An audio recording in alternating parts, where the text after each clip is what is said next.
Aquí estamos na MIT de Ribadavia, acabamos de vivir unha experiencia comunitaria, acabamos de ver un espectáculo de teatro comunitario organizado polo colectivo La Volátil. Teño aquí a Alex Sobrino, Irene Moreiras, Rosa Romero e a todos os actrices e actores daqui de Ribadavia e da contorna, un espectáculo realmente fermoso. Para a xente que non saiba o que é o teatro comunitario, Irene Moreiras, directora do proxecto, que é Ribadavia 2026? Ribadavia 26 é o resumo dunha primeira parte que foi un curso de teatro comunitario onde fixemos unha recollida de historias e unha segunda parte onde o colectivo A Volátil mediou entre as historias e eles. Que historias máis potentes puidemos ver? A ver, algún dos actores e actrices quere contarme si se emocionou moito? Bea? Bea, por favor.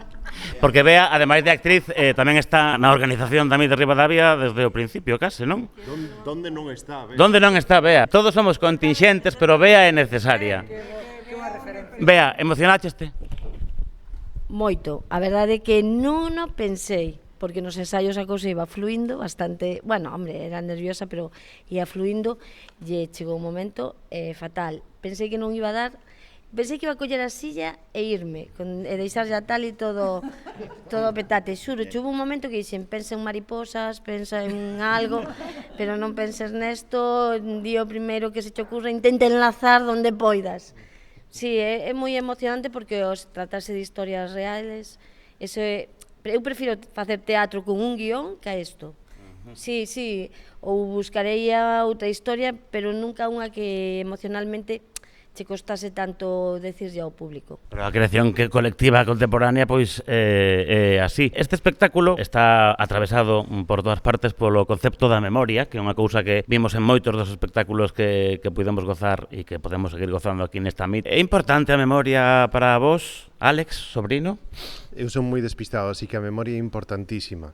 Nos levamos, xa con Irene, levamos bastantes anos traballando o tema da memoria de algún ou de outro xeito, é dicir, sempre vai, pois, o mellor a memoria tratada dende o tema, pois, dos coñecidos, dende as conexións, como estábamos facendo antes na función. Outras veces, pois, a relacionamos máis con outra temática, pero sempre, ao final, sempre falamos das historias das persoas que forman cada comunidade e entón iso é inherentemente memoria. E se descubren moitas cousas, moitísimas cousas moi interesantes, dende os momentos cíclicos da historia, como falaba Tali, ata, pois mira, as historias tan emocionantes como as que tiña Anita, Bea ou Juan Raña, que en realidad tiñan distintas emocións, pero dende logo que te deixaban o sentimento a flor de pel. Hai unha presencia escénica en Ribadavia importante, verdad, Rosa? Tú que opinas? Hai que facer un casting aquí para algún proxecto?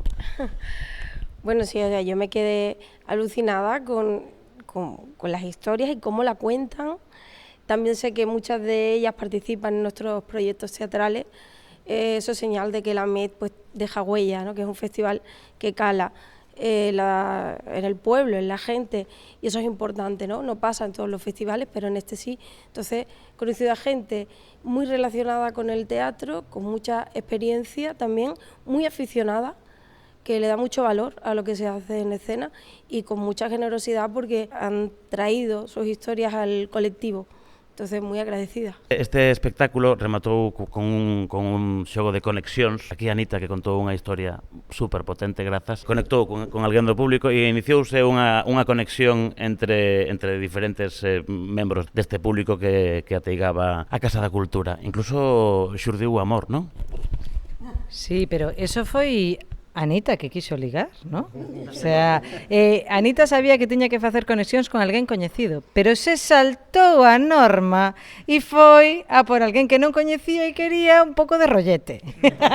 Están aquí os técnicos traballando, tampouco queremos molestarles máis do necesario, perdón e gracias pola paciencia. Alguén quere dicir algo que teña que ser dito porque senón esta entrevista non tería sentido?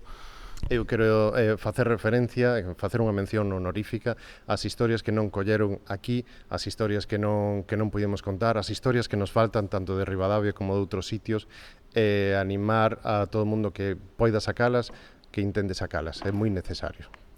Pois haberá que facer Ribadavia 2027, non? Logo negociamos con dirección. Moitas grazas e parabéns polo traballo, foi realmente fermoso, de verdade, grazas.